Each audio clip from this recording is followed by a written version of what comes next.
شناسایی حرف میم در واژه‌ها. در ساختن واژه‌ها حرف‌ها 4 شکل دارد. شکل تنها، آغاز، میان و انجام. میم تنها، میم در آغاز، میم در میان و میم در انجام. میم در آغاز به حرف پیش از خود می چسبد. در میان به حرف پیش از خود و بعد از خود می چسبد و در انجام گاهی به حرف پیش از خود می چسبد و گاهی تنها می آید. مادر، مادر. مرد، مرد. مانند، مانند. موی، موی. ماه، ماه. میز، میز. واژه مادر از میم، الف مد. الف مد وقتی که در وسط و آخر واژه ها بیاید مد آن را نوشته نمی کنند. به همان خاطر من مد را خیره نوشتم تا شما بدانید که این حرف الف مد است و متوجه صدای آن شوید. دال و ر نوشته می شود و در ساختن واژه ها گاهی از حروف نیمه کار گرفته می شود. این چنین.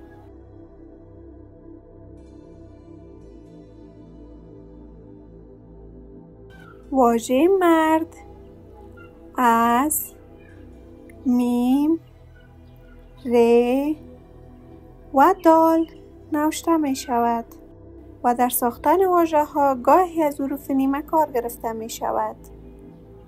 این چنین.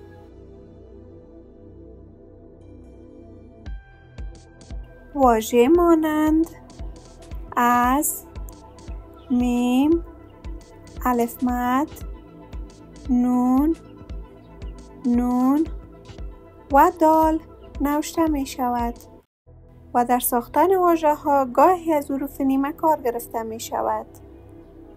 این چنین.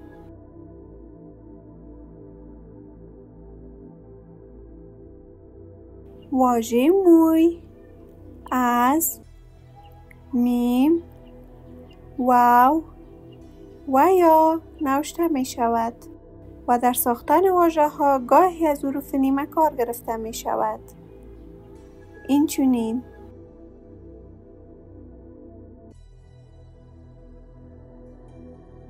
واژه ماه از میم، الف مد. الف مد وقتی که در وسط و آخر واژه ها بیاید مد آن را نوشته نمی کنم. به همان خاطر من مد را خیره نوشتم تا شما بدانید که این حرف الف مد است و متوجه صدای آن شوید. وی گرده نوشته می شود و در ساختن واژه ها گاهی از حروف نیمه کار گرفته می شود. این چنین.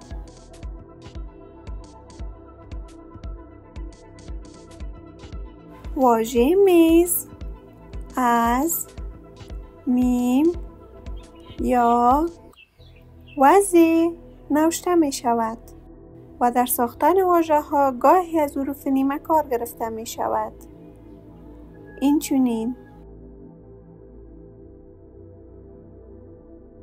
این حرف ها میم، الف مد، دال و ر است که صداهایشان م، آ، د، ر که خوانده می شود مادر.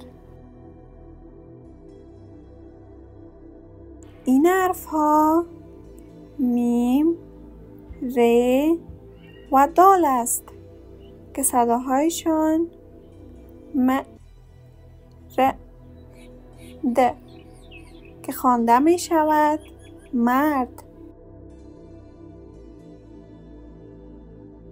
این حرف ها میم، الف مد، نون، نون و دال است که صداهایشان م، آ، ن، ن، د که خوانده می شود مانند.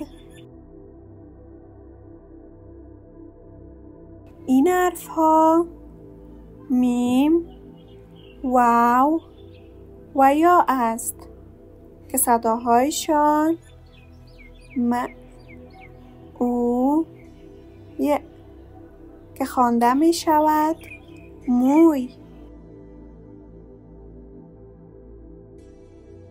این حرف ها میم، الف مد و گرده است که صداهایشان م، آ، ه که خوانده می شود ماه. این حرف ها میم، یا و ز است که صداهایشان م، ای، ز که خوانده می شود میز.